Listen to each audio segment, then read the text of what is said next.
Hello and welcome. Thank you so much for joining us. The show is In Depth with the Men of God. And tell you what, it's such an auspicious moment as you get the great opportunity to sit down with the men of God, Prophet W. Magaya, half a man, half amazing. And our job here is to ask those questions that are not normally asked. We get to ask those questions. And yes, we want to be your mouthpiece. So if you're watching us from home, feel free to come onto our social media platforms and send through those questions, and we will be able to ask the men of God all the questions that you have.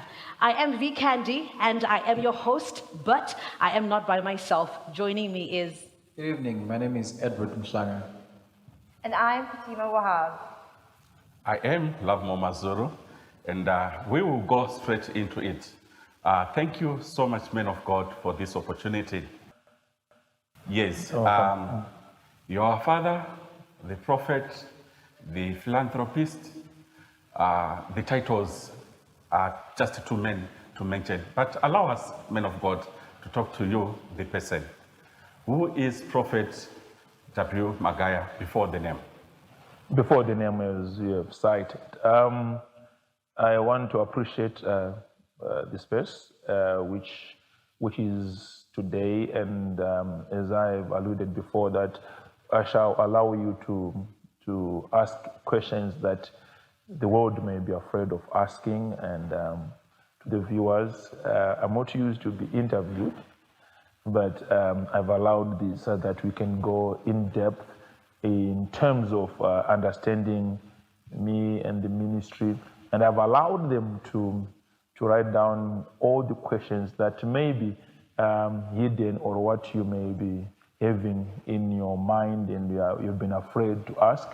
Hence, you heard one of our hosts said, they are your mouthpiece. So meaning that they shall be speaking on your behalf if you've got any question. But their first question is, for now, is me before the name. In other words, they are referring to the time before, maybe we can say, the name went out to the world. Let me just say in brief, I was born in a very small family. My mother and my father were only blessed with one child, which is me. And I grew up with two names. The one that I did not celebrate the most, but it was my name, which was called Anyway.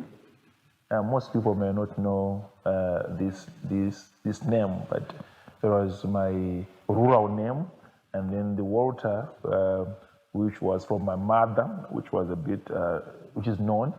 Born in Mondoro, managed to do my creche and everything from at Mondoro. Transferred to Highfield here in Zororo, Harare, at Mof Primary School. Yeah, I went to Mof Primary School, and then I went to Kudzanai. I passed through St. Mary's, Seke 8, Seke 8, Seke 1, and some colleges which I managed to just perfect my art of teaching. And I opened a college at the age of 16, which was my first project. This is way before church, and then church came onto play, because even I was doing lessons and having a college, I was always given an opportunity to preach here and there in different churches and at different times. So yeah, it then allowed me to search for the Lord more. And Father Michael Hood fathered me. Father Michael Hood was a redemptorist in the Roman Catholic under a department which was called Blood of the Lamb Christian Community, which is a charismatic group in Roman Catholic, a powerful group which is found in Roman Catholic. They worship in tongues, they pray, mass prayers is different from the main line. So Father Michael Hood was the leader of such a group. So I was under his arm for many years, since 1996 when I was grade 7. But later on, you know, as every child, as every person, sometimes you grow out of such a level, and I managed to meet Prophet T.B. Joshua, and I was already married, as you all know, to Mama Magaya, Tendai, or Felistas. He also has two names. And it's one of my greatest win of life, because I married a proper person, and it's a very big advantage of my ministry. So blessed biologically with two, but spiritually with many, and very close, and they relate very well with my biological children. So I don't usually mention the number two, because it's not two, but it's many. In a nutshell, to allow you to pick and point some questions that may be of interest to your panel. So yeah, back to you after that. Thank you, man of God. You believe that you left home at a very young age to live on your own. Yes. Can you tell us what encouraged you to do that, and how was the experience? At the age of 16, I had to start to live alone, because my main aim was to be able to become a young millionaire. And that was my dream. I just wanted to become a young millionaire, and my environment that I was not permitting me to do so. And I had opened a college which was called Light Educational College of Academy, LECA. So I wanted to expand my college into other cities. So this made me now to go and look in Kwazana and Mavuku and other areas, so that I can be able to establish the college. So I saw an opportunity in Mavuku, and the other opportunity is, as I was also looking for the college, I saw a beautiful girl there. And after seeing this beautiful girl, I said, how can I come close to her? Which also pushed my migration and my establishment in Mavuku. We formed a college in New Mavuku, which was a very good college. We had more than 600 to 800 children on the college. So that mainly caused me to leave my house, which was a comfortable house by that time. And being the only child, it was a serious argument with my parents for me to leave the house. But I had to, because the vision was huge, and I wanted to expand the horizon. I felt that I was in a comfort zone, a place that you grow up, people cannot really push you to be better. So I wanted to change the environment. So I moved out because of that. Okay. And what's interesting, like you were saying that you grew up in Mondoro, but then from what you have said, you really dreamt big, that vision of being a millionaire. Where did you get the inspiration, or who did you look up to that made you set that bar to really dream higher and, think big? What made me to think big was, it's a funny story, actually. My mom was a tailor, okay? My mom was a tailor. So she used to alter dresses, alter skirts for people. So we're living in 2 rooms. So whenever a person was coming, my mom would say, give them space. Then I would go to the other room. But every time I would listen to the discussion which was happening in the other room. And the funny part is, most people would come and say to my mom, how many children do you have? My mom would say, I've got 1. There's a common statement that they used to say. They used to say, 1 child, he will give you a problem. And I would hear them every time, 1 child, he would give you a problem. So instead of me listening to them that I would be a problem, I said to myself, let me be a blessing. So in search of becoming a blessing, I then realized man answers all things. So I then got that zeal of saying, let me bring order to myself. Let me try and be different from everyone. Let me take myself out of the groups which are going nowhere. So I started to create a self-program to self-discipline myself, so that I can be a boy that comes back home holding something in the hand, and my parents won't regret of having 1 child.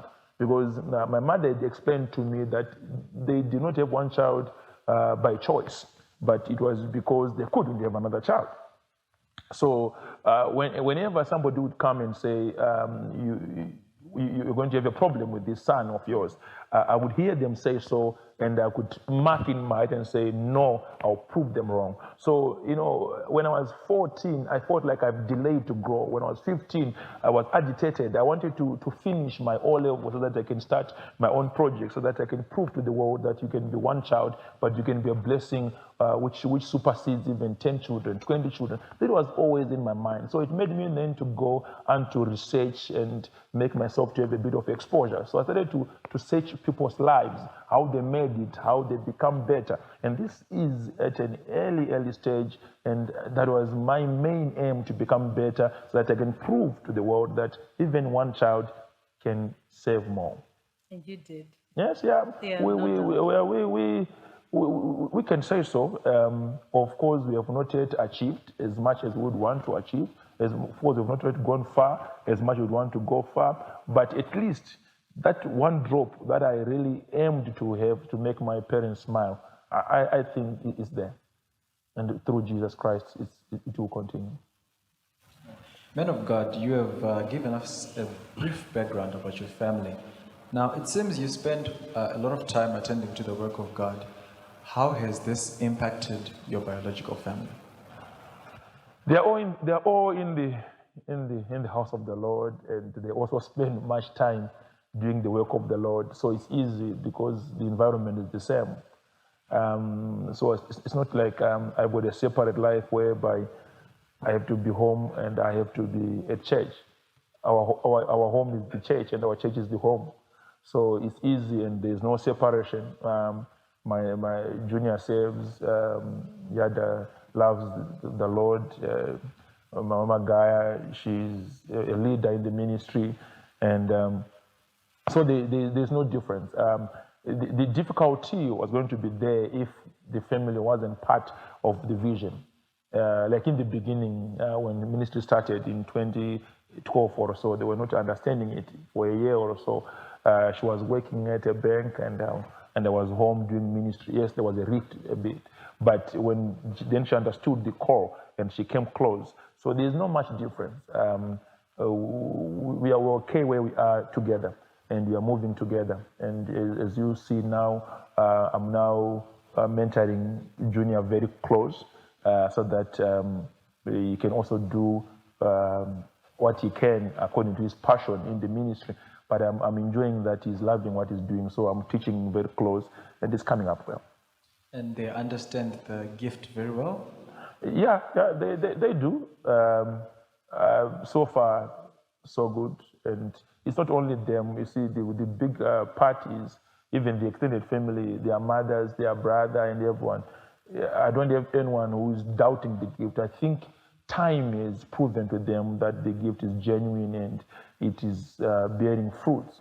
So to them, it is part of their life. It is part of their life, and the submission is amazing. They don't force to submit. The fact being that they've seen the results. You see, if you've seen the results several times, you don't force yourself to submit. But if you've not seen the results, maybe it will be difficult to submit. But they've seen the results, and so we're okay. Yes. Thank you. Father, you mentioned the name Tendai, our mother. Yes. Mom, I know you are watching. Allow me to be a bit naughty. Father, what is it that you saw in her to choose her as your wife? I saw the mother.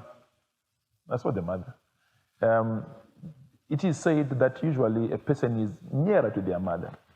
So the first that I saw is the mother. My first encounter with the mother, she was living in Mavuku. I had gone there for evangelism. When I had gone there for evangelism, the touching part was she cooked.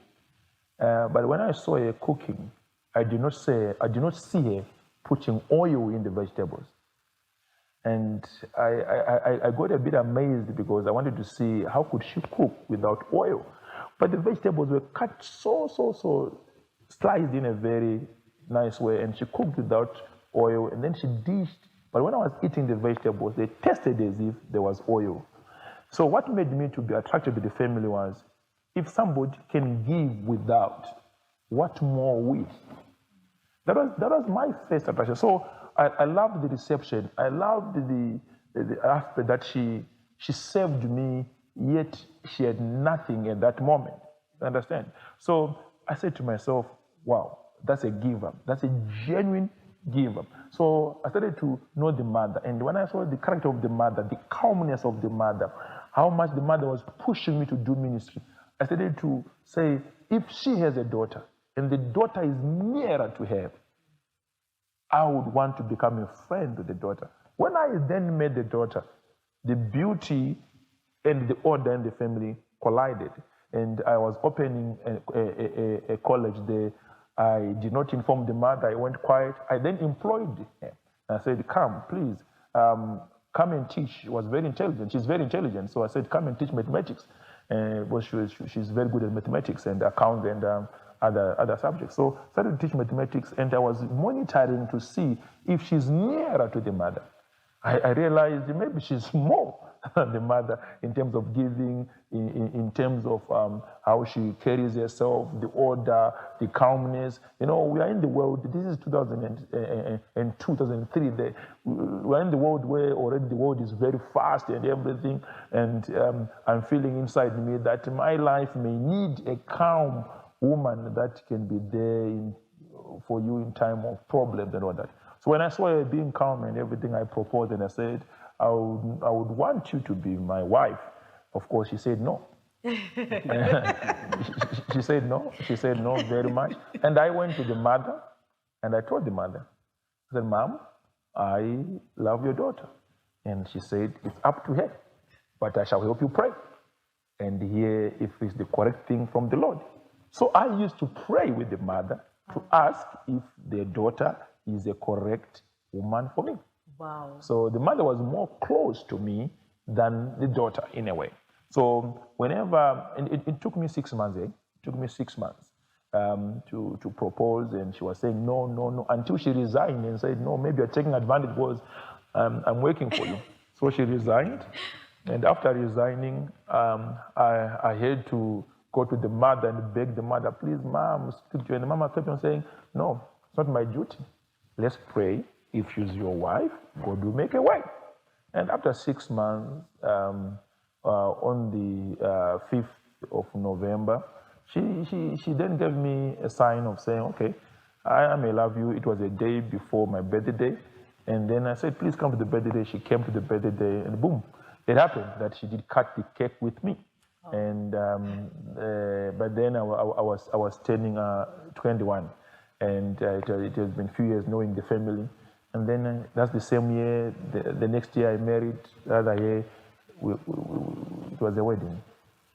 Wow. About the wedding, Father, you were saying you were not yet employed. How was it possible?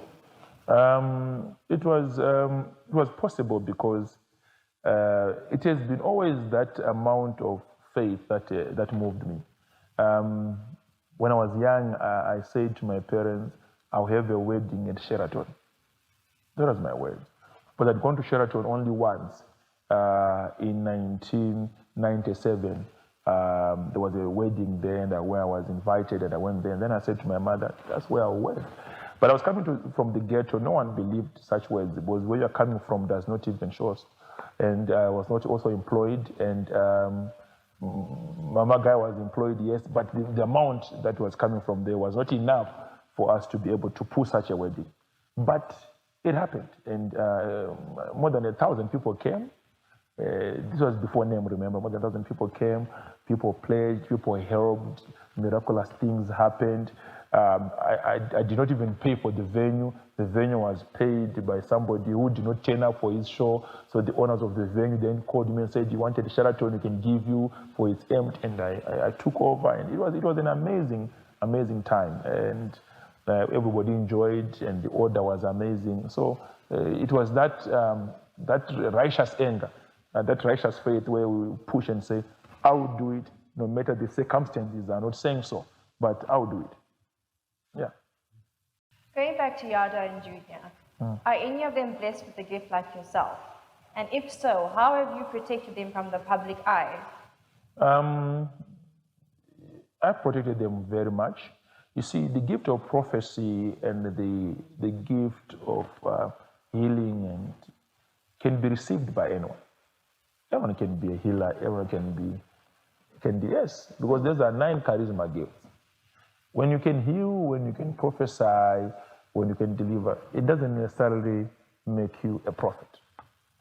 What makes you a prophet is when the Lord himself chooses you and picks you to be in the prophetic. So the first basic thing is, since the charisma gift can be with anyone, I prefer them to carry those same gifts because anyone can be used by God. It's not transferable by say, so this is my child, so automatically my child is a prophet. No. Your child can preach, your child can heal, your child can have wisdom, but it doesn't necessarily mean that they got it because they are your children. No.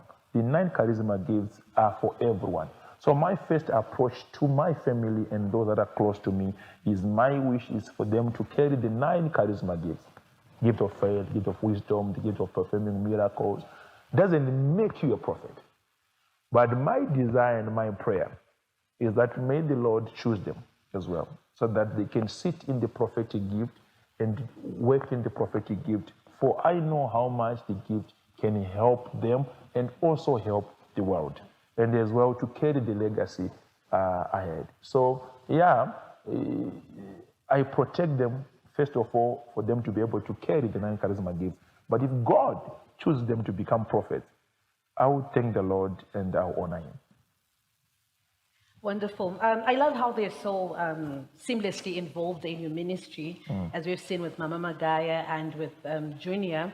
But then you are also like a father, you're a husband. How do you keep that side alive outside of you being the man of God, you being their prophet? How do you keep that side alive as a husband to spice up the relationship, as a father to your kids? It's not just church. Exactly. One of the gifts that you must have if you carry a gift is the art to separate. What is called the art to separate? For example, right now, I'm seated with you and not manifesting.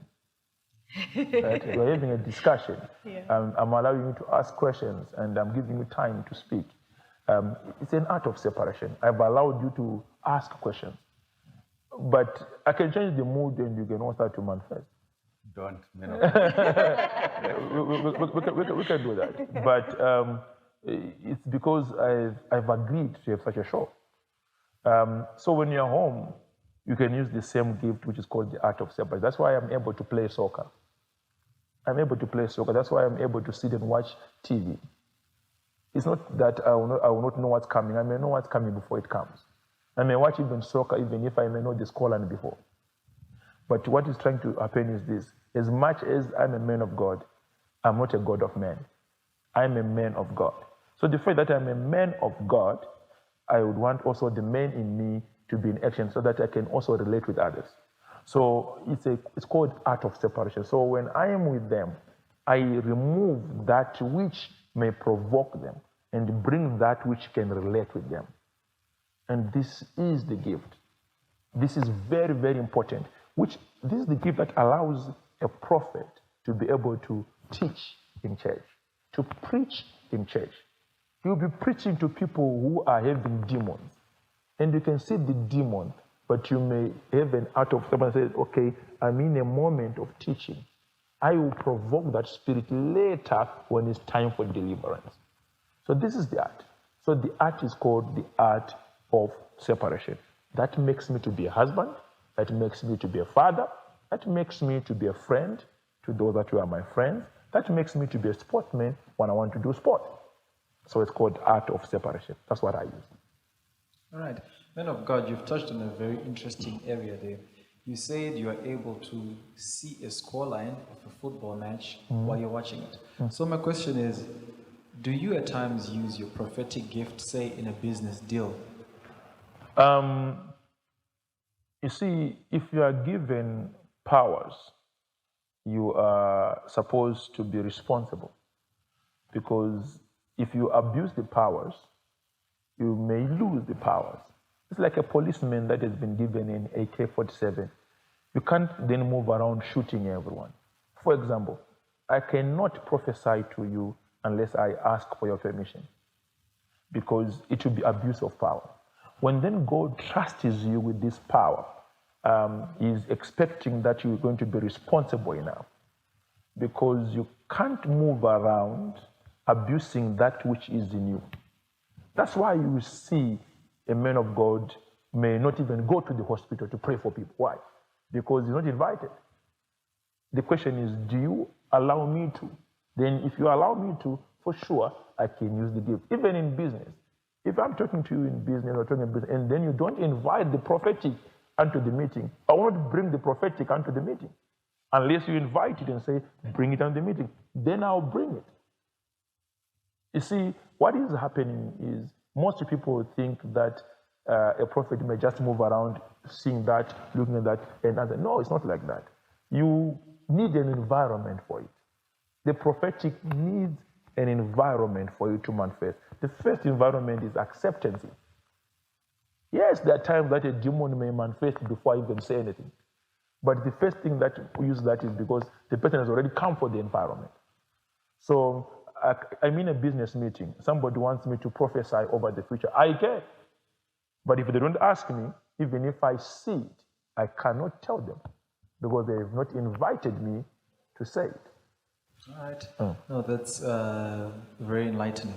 So earlier on, we had spoken about your family. Does your family ever criticize you? And if yes, how do you handle it? They don't criticize per se. I think they comment or they may sit on something that they see is fruitful. I cannot say criticism per se. There was this way of saying what you did yesterday was more good than last week. So you can see in their eyes that they are picking something is better than the other thing. And it is my choice to then sit on that which they have picked as if is better than the other one.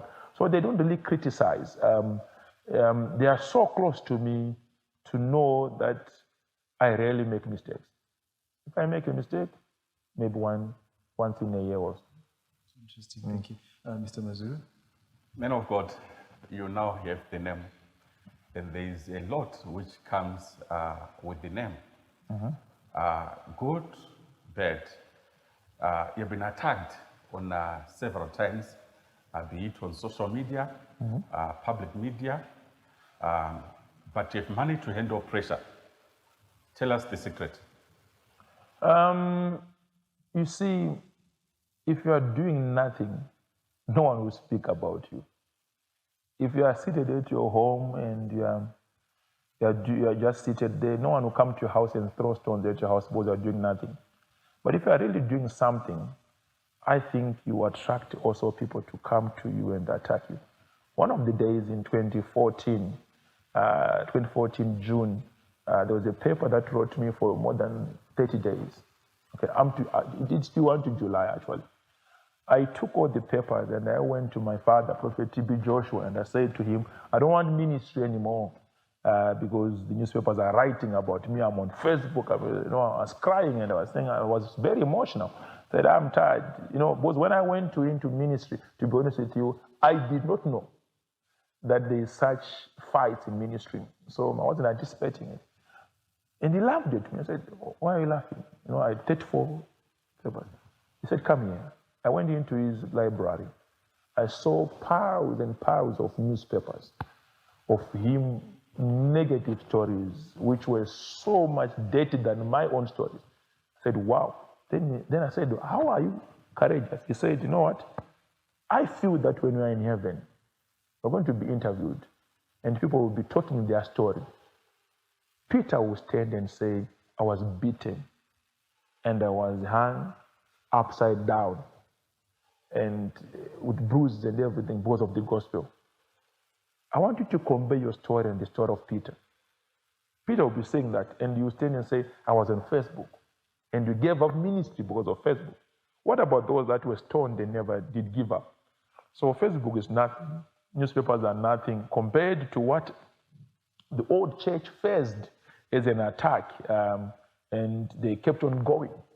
So the words that he said made me to realize that it's just Facebook, it's just Instagram, it's just people who does not know you who's commenting more than those that know you. because really those that come close will not go that path. And you see, I'm a person who goes on internet when people are saying about me, and I look at negative comments more than positive comments. And I tell you direct, I drive my energy from negative comments. When I see a negative comment, I enjoy it.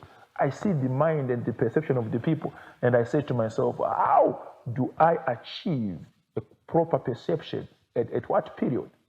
And then I go and gun for that and say, how do I convince more people? So I stand because I want to prove to myself, not to prove to the world. No.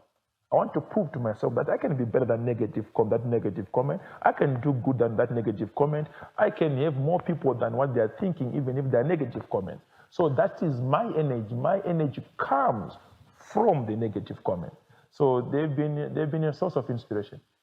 Men of God, such negative comments, like you said, under a normal circumstance, if directed to me, maybe I'll sue the person, maybe I'll issue a public statement refuting such allegations, but they have remained quiet.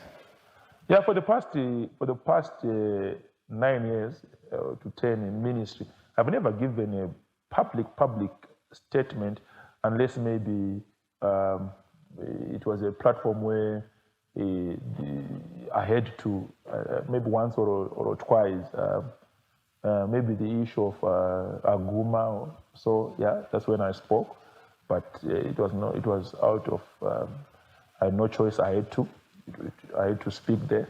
But in other stories, because you see, one day I wish if we could see some of the people who will be giving negative comments.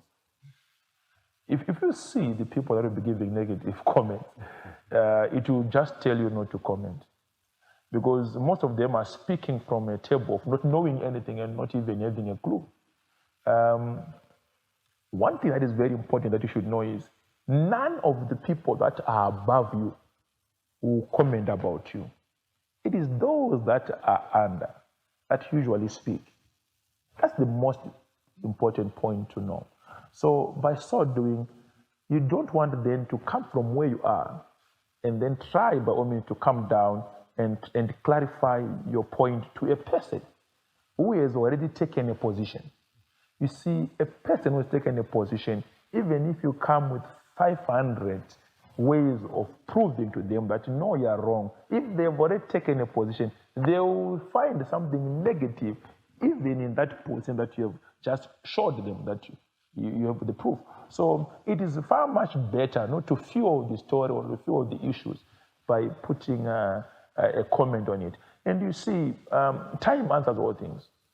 Time answers all things. I believe that in due time, in proper time, people will see the genuine heart that our ministry has and the genuine mission that has been commissioned to us by the Lord.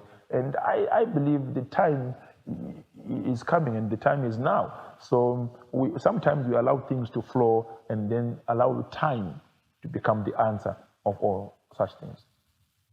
Yeah. As we know, you have your hands full inside and outside of the ministry. Yes. And your business hours are not normal working hours, 8 to 5. You work well into the evening. Do you have any spare time for yourself? And if so, what do you enjoy doing on your spare time? You see, what I've said to my mind, I've said every time is my spare time. And like right now, I'm in interview, but I'm resting. I'm seated. So exactly, I'm in a comfort zone. If somebody asked me, did you rest today? I said, yes.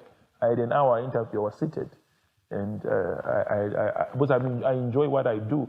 So even if I'm in the factory, of course, even if I'm at the mine, even if it's not like, it's not a punishment to me. Right. It's a type of life. It's what I've chosen. So I don't believe in spare time. I believe in every time. What I mean is, even in terms of prayer, I always teach my people, if you're driving, pray. If you're bathing, pray. If you're walking, pray. Because it must be a mode of life. It must be your style. So my style and the style of my people is, if you're driving to the mine, we rest in the car. If you're in the mine, if you're in the shaft, we rest in the shaft. See, so that we tell our mind that it's good to be busy all the time until such a moment whereby you are very certain that maybe you just need to sit because of fatigue and all that, or sleep so that you can maybe gain yourself a bit more. But to be honest with you, with what you are planning and what you are aiming, tuzora tichifamba, we rest whilst you are walking and whilst you are driving. Okay, but you also get to sit down to watch football, Manchester United. Are you still watching? Here and there, Manchester United is not doing very well. It's not doing very well. What made me to support Manchester United was Alex Ferguson. I loved his coaching. It was very creative at the last minute attack and all that. So I watch here and there now. I'm not very much onto it as much as I was before because I'm not understanding their formula. Yeah. It's difficult to understand. Yes.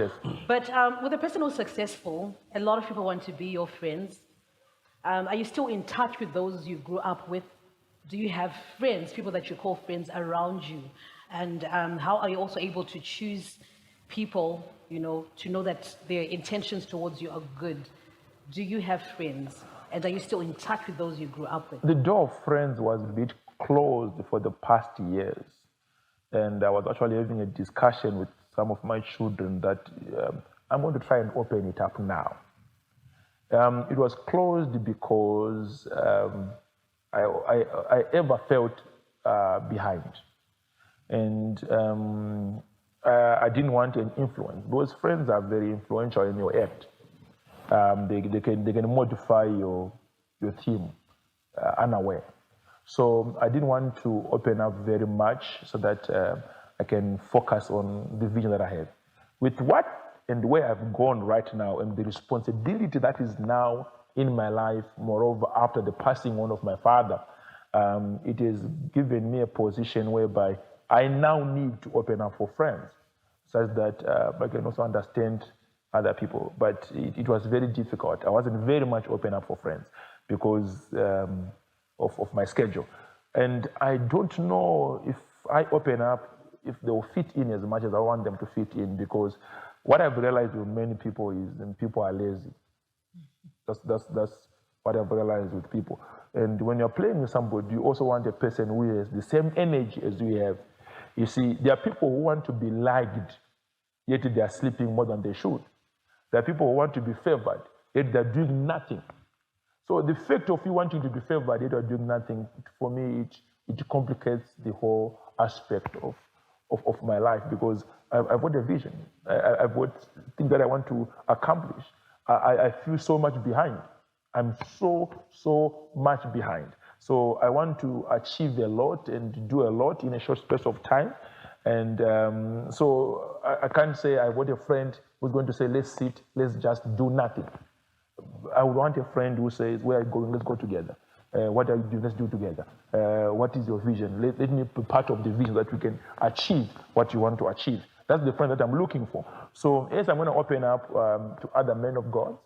I'm going to open up to other business people. I've started to do that. But as I've started for the past few months, it seems to be very, very difficult. The fact being that people want to sleep too much, people are doing nothing, people are going nowhere, and people are also in competition. You see a person trying to compete with you. In my culture, I don't believe in competition. I believe in competing in myself, with myself, and trying to be a better person than what I was yesterday. So that's the difficulty that I'm seeing so far. But I want to open up for friends. In terms of being in touch with those that I was with at school and all that, I tried 2 months ago to have a special reunion of my class.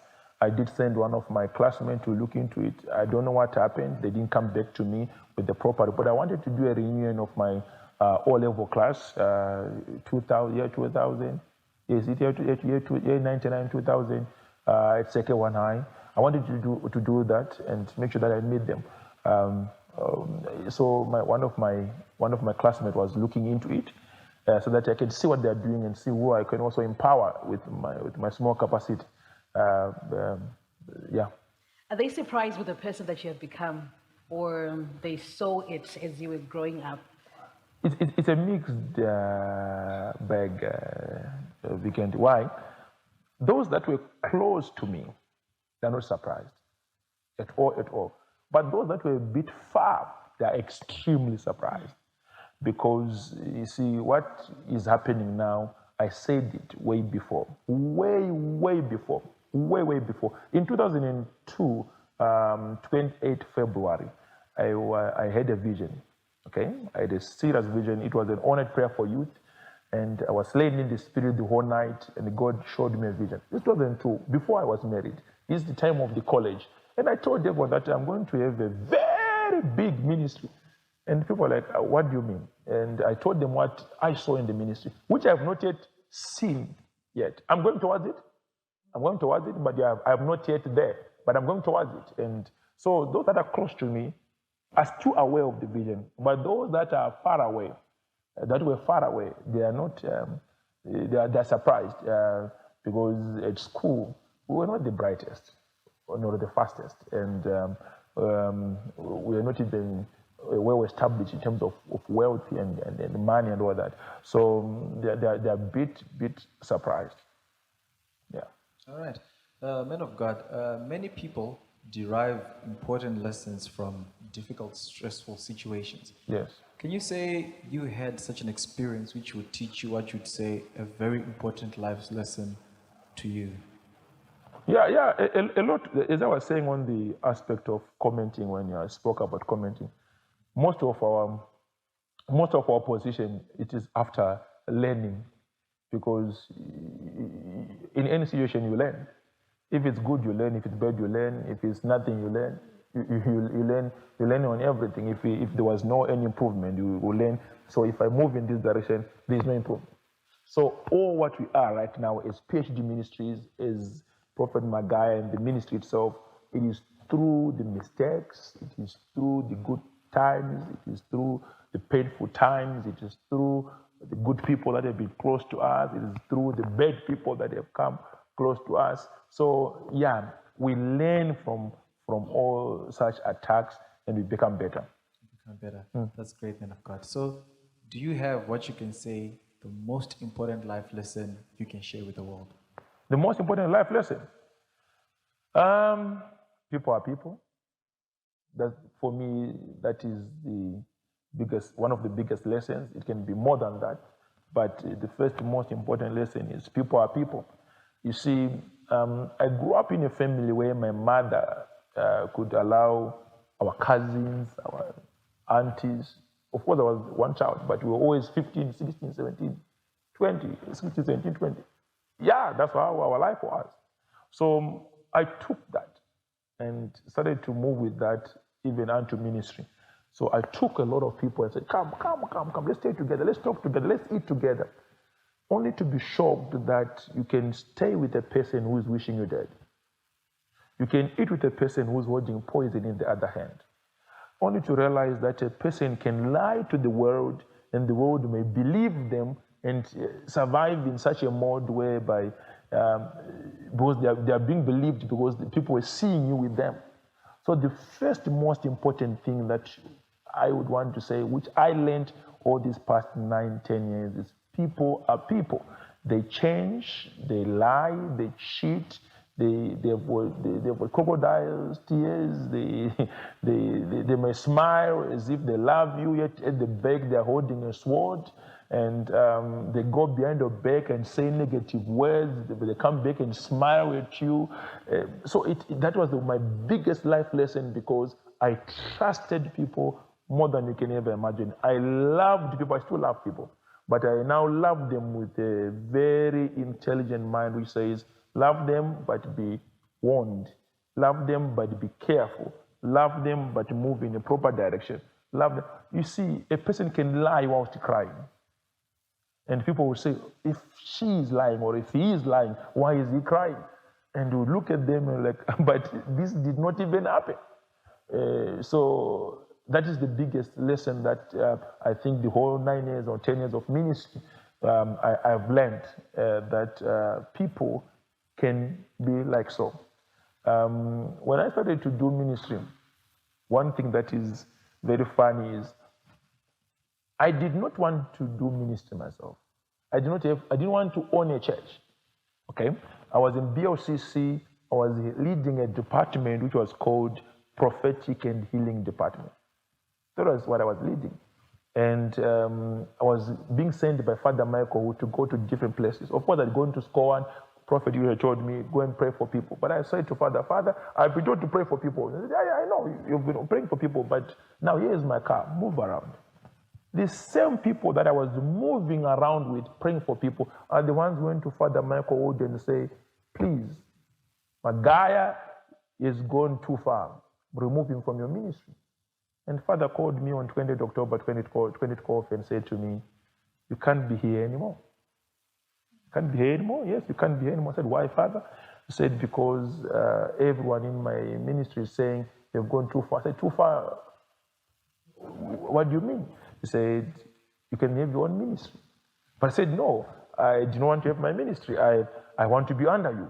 I remember I cried, but I didn't want to go. I had no plan to have my church. I was growing his ministry. I was enjoying to grow his calling, because I was enjoying that charismatic is growing. I was going to Mavuk, I was going to Mfakos, and he said, no, I can't be with you. I can't be with you. I said, Father, what has happened? He said, people have come to me and they've told me that you have got other intentions. So before it's too late, please leave my ministry. And trust me, genuinely, I did not have any intention to have a ministry. It was not, I had no constitution, I had nothing to, and I was leading a department which was called the Prophetic and Healing Department. It was a prophetic and healing department. It was a department. So I then said, what do I do? Then I was going to have an honored prayer on 4 November 2012 at a Courtship complex. And I went and did the honored prayer. And I was already out of BOCC. And the turnout was serious. And then I came back, I asked my people, what can we call our ministry? And they said, okay, let's call it Prophetic and Healing Deliverance Ministries, PhD Ministries. That's how the name came. And I went back to Father. I said to him, I'm sorry. I apologized to him. He said, okay, I forgive you. I said, okay, I want to come. He said, no, I forgive you, but you can't come back. So I said, it's fine.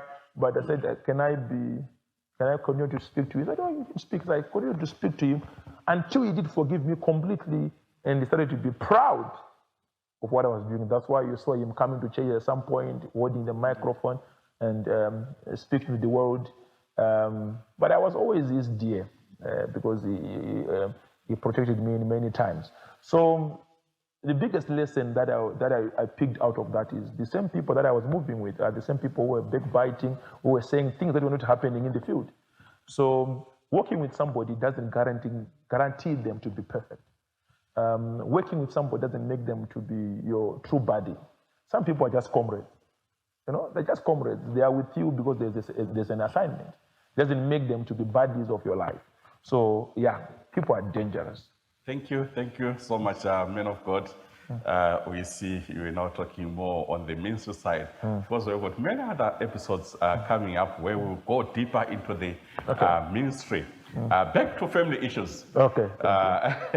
We see you told us you've got 2 biological kids.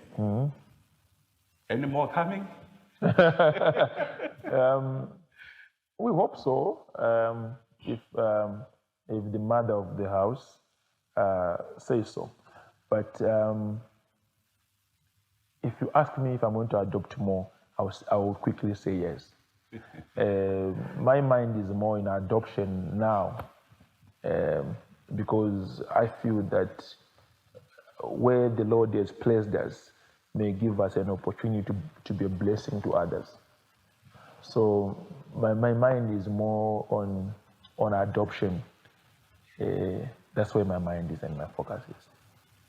We've all noticed that Mama Magaya is very reserved when it comes to the ministry. What is the reason for this?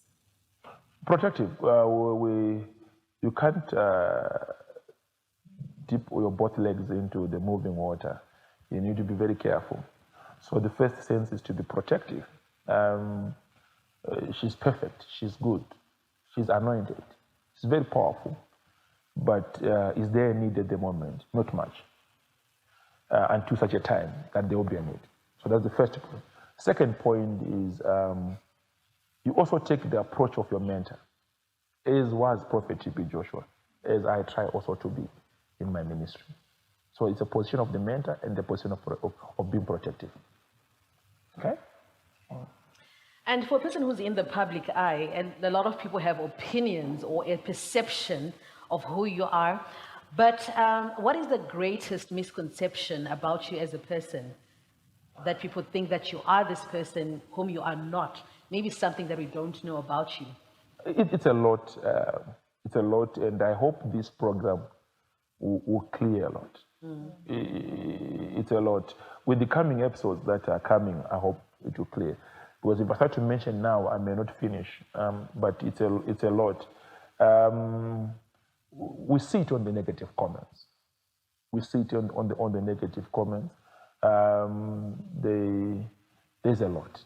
Okay. There's a lot. For example, checking on the small points, going to the bigger ones. You know, I have heard people that think that we do not even read the Bible in our ministry. Yeah. You see, it's very funny that we are a Bible-based ministry, a Bible-based ministry. I've heard people saying, I did sell cucumbers. You know, it was so disheartening. I didn't answer, but I had people saying I sold cucumbers in church. Yes. How could I? Those that were part of the ministry who were on the day, they know that I gave cucumbers. I gave maize cobs. I gave cabbages. But you see, the world may write what they want, and people believe such things. So I'm just picking some of the things that people say. People think that we sell this, we sell that. People think that we make money there, which is not true. The true fact. People think that I have got this relationship with this woman, this other woman, this one claims as well, this one claims, and people believe such things like that. Which, if you then come close to my life, you may see that the time to do such things may not be available. And I had no right to answer. I just went quiet. I did not respond to anyone. So people may misjudge and conclude and create a position in their mind, which may not be even the truth. But I hope that the episodes that may be coming may touch all those areas, and then we clarify and make it clear to the world. So in recent times, it has been somewhat of a trend for a lot of men of God. The assumption is that they live really flashy lives, over the top, flamboyance, and all the like. So I would want to know from you, Prophet Magaya, what is your net worth? Okay, Vic and the panel. I want to say to you this. I've got very, very, very strong and very powerful partners. Very strong, powerful partners, powerful kingdom drivers, powerful children. Most of them who came to the ministry with nothing.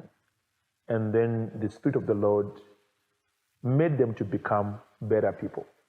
So they take care of the ministry, they take care of me and whoever is close to me.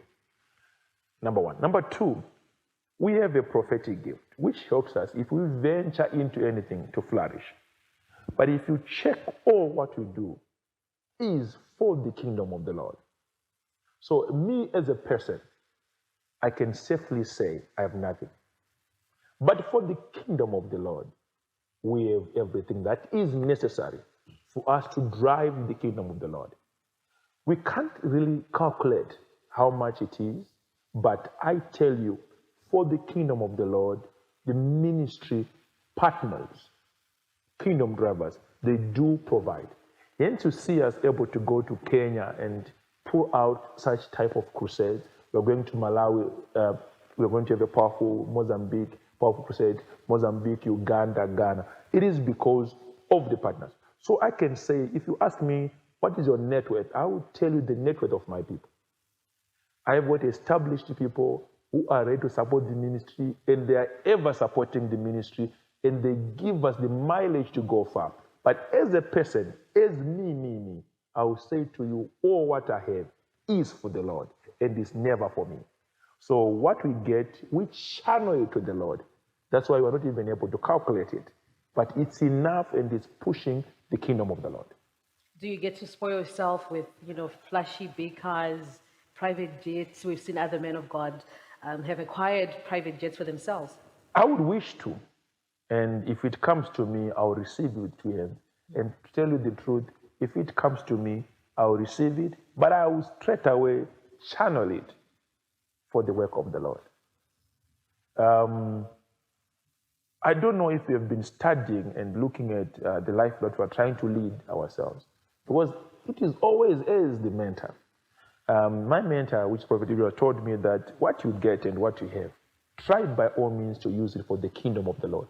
So if one day God blesses us, which had happened some years ago, we managed to pass through such a phase, but we pulled out of it. Let's say God blesses us with a 34-seater, 50-seater, a Boeing or whatever aeroplane. To be honest with you, you will see it flying for crusades. If God blesses us with a helicopter, blesses us with a beautiful car, we will see us driving it for the kingdom of the Lord. But everything that we have, we channel it. So to then calculate the net worth and say how much worth you are, I don't know which value you are looking at. I saw some newspaper people writing 250 million, 150 million. I think they're miscalculating. Is it more? Yes, it is way more. It is way, way more than that. Trust me, Vikendi, we have got strong partners, strong kingdom drivers, people who support the ministry. Some banks, some companies, owners of powerful companies who come to the ministry and they see the vision and they see where we are coming from and they see where we are going. So by so doing, they support us entirely more than what you think. So when the newspaper people go and write, they are writing things which is on their fingertips. They're not seeing the hidden things. They're not seeing the powerful things that drives our ministry to go ahead, to reach higher levels. We have got 1,200 cell groups all over the world. 1,200 cell groups, which means we have got 1,200 cell group leaders, secretaries, treasurers, ushers, on all those cell groups. That's our value. And our aim in our value is to spread to every nation under the sun so that we can have cell groups and satellites. So what they calculate is what they see on their flesh eyes. But what we see as a ministry is how much have you advanced our ministry, how much have you established our ministry, how much offices do we have outside Zimbabwe, and how much is our kingdom, the kingdom of the Lord is being expanded. That's how we look at our value. I may have dodged your direct question, which is looking for your value, because I don't have a value in the head, which I can say, Yadah Hotel is worth this amount, the factory, the church, and all this, it's worth this amount. But I tell you, they always undervalue us. That's it. All right. Men of God, let me take you back to your children, the ones you adopted, especially the very first ones. Where did you meet them, and how did the ones close to you feel about this adoption? My first adoption, I was young. I was 16, and the guy was called Nyasha Jiga. I took him from the street, and I sent him to my mother. I said, Mom, can you make this one my child? Change his name, change this. That was my fight. Of course, it delayed, didn't come where I wanted to be. But my aim was to make sure that I adopt a child every year. That was my prayer and my aim. And two, I bought a children's home, which people, high class, top class. That was my aim. But of course, whenever there's an addition of a new person, there's the resistance of those that are on a place. Because people don't want their space to be occupied by anyone new. They think that there will be shortage. They think that things may flow as they be flowing. They think they may not be loved as the same. So there's always the resistance. But with time, people get along and move together. All right. So, men of God, in many instances, the children of clergymen, that's pastors, prophets at times, are known to be troublesome, disciplinary-wise. What is your experience with your two biological children? They are very good. They are excellent. It's one of my biggest blessings. Very good. But you see, there's a thing that I gave, and I said, everyone who is troublesome, taking drugs and all that, is because they've seen it on someone, and they're following that. If you don't want your child to be part of such, make sure that you monitor their friends. It's as simple as that. If the friends are wrong, then you're also wrong. Your association matters. So I monitor who spends my time with my children. Do you do this prophetically, maybe? No, even naturally, without prophetic eyes. If somebody is moving in a wrong direction, a crab will always produce a crab. Interesting. Man of God, the person in you, is it satisfied? Are you satisfied with what you have achieved so far? No. And do you feel empty? Yeah, I feel empty. And to be honest with you, I'm actually worried. I've not yet done what I want to do or what we're aiming to do, and we're so behind. We're so behind in our systems. We're so behind in our ministry. We're so behind in our construction. We're so behind in our achievements. We're so behind in our influence. Very much behind in a lot that the Lord had showed me that I should have achieved by now. So we are ever changing approaches so that we can reach wider, we can do more. And my biggest worry is on my associates. I strongly feel that the people that are around me must upgrade themselves more and work themselves more so that we can be able to cover the gap, because the gap is worrisome. To be honest with you, we are so behind. The potential is huge, but the movement is slow. The movement is slow. We're so slow. And I hope that with my program, because my program was to achieve a lot by 40. I had a benchmark that I wanted to achieve by 40. And now it's 1 year and a half left. And I feel there's no time to sleep. There's no time to play. There's no time to waste time in arguments or anything. We need to push to achieve. So a great team has to be created, an ever mobile team has to be created. But the truth and the point is, we are so behind. Now that you have mentioned the word 40, in a few months, quite a number of months, of course, time you'll be turning 40. 1 year and a half to be precise, yes. Yes. Any plans for the celebrations? What's there post 40? 39 is in November, then 40 the next year.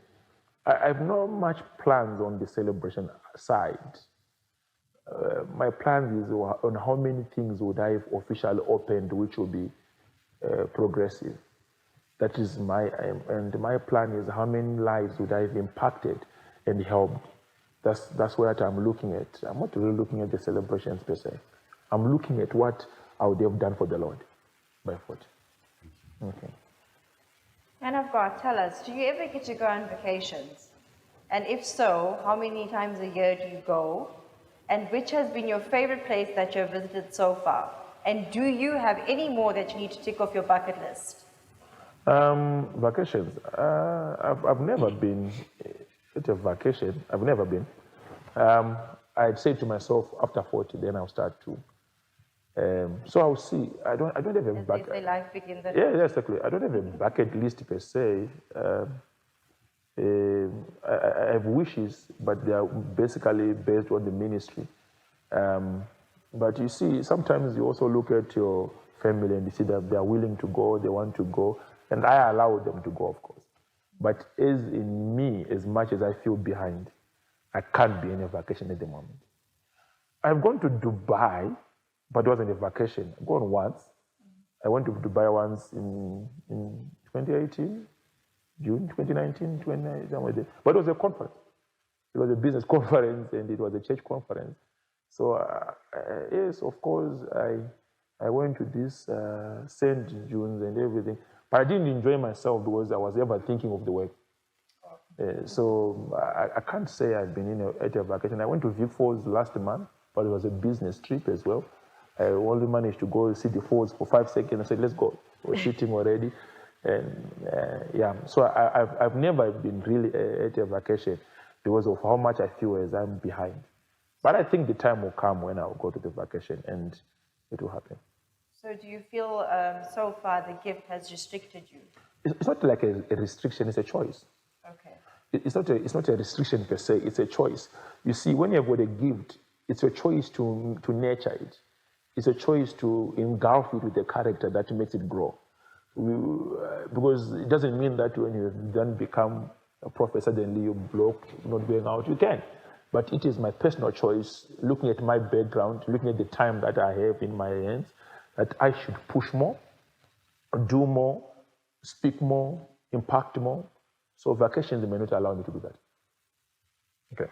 And just from listening to you, you can tell how much of a perfectionist you are, because looking from outside, you have accomplished so much. Do you have one particular moment or thing, that has been your proudest moment from your body of work and ministry and just life, when you look from my proudest moment? Yes. The best is yet to come. To be honest, the best is yet to come. I celebrate meeting Prophet TB Joshua the most. Yeah, in 2012, May. That's what I celebrate the most because it gave me a lot of directions.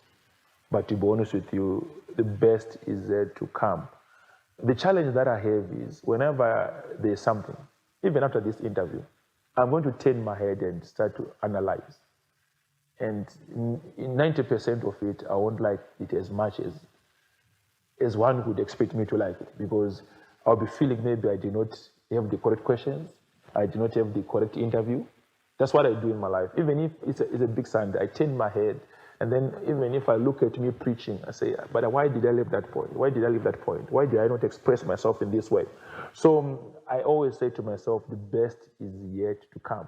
Maybe meeting Prophet TB Joshua is one of the grand things that ever happened to me. I enjoyed it. It gave me direction. The way he loved me, would sit in a boat for 2 hours and he would lecture to me, give me directions, guide me. Yes, those are the moments that I cherish the most because I was receiving words of wisdom. Remember, I did not go to a Bible school. So I really needed a mentor who would guide me. So meeting my mentor was the greatest achievement and the time that I'm proud of. Of course, you also add on your list meeting your president, meeting the former president, meeting other presidents. You enjoy the conversation. You enjoy the conversation. I also enjoyed to meet other men of God. The conversation is always deep. I met Prophet Makandiwa. The conversation was very deep. I met Prophet Dubetedu at some point. The conversation was very deep. When you meet other men of God who are highly positioned, you also see that the conversation is interesting. You would always want to meet them and talk to them. But to say that the best has happened, no, it's yet to come. Do you sleep normal hours like the rest of us? You're really hard on sleep, eh? You say, no, Rarisa. What are the normal sleeping hours a person should have to be as successful as you are? If you sleep like everyone, you become like everyone. I'm not in competition with anyone, but I don't want to be like anyone. So I try by all means to be different. And my difference is on my waking hours. It's also in my sleeping hours. It's also on my systems. So if everyone is sleeping at 11, I try by all means to sleep at 12 or 1. That's what I believe, because you cannot be different if you are like them. So I've got a policy in my ministry which I say is, we don't sleep the day that you did wake up. That's what we do. That's what we say to my children. Some of them, they don't get it, but it is in my culture, because you can't expect to be different from anyone whilst you are doing the same things that they're doing. So all the popular speakers of the world are now saying, don't compete with the dead. Yeah, that's the same statement. You don't sleep like you're competing with the dead. Yeah. All right. Men of God, when it comes to the spiritual life, you've got many daughters now. What's Mama Magaya's take on this? No, she understands it. She knows the ministry. It's necessary for the ministry. So she anything for the Lord, she understands it. She's a superwoman. I don't have a problem with her. Not even a single problem. For the past 14 years, 15 years in marriage, I've never lifted my hand. I've never said any word that is cursing to her. That's how super she is. Thank you so much, men of God. As we conclude this particular episode, any word to the viewers watching us throughout the world? May God bless you, and may your life never remain the same. May you have an encounter with the Lord and let your life change. And may these episodes that are coming be episodes that may reveal a better perception and change whatever perception may be out there. And may it bring an insight that may also help you to have an inner focus, which then help you to identify yourself and become better than yesterday. May God bless you.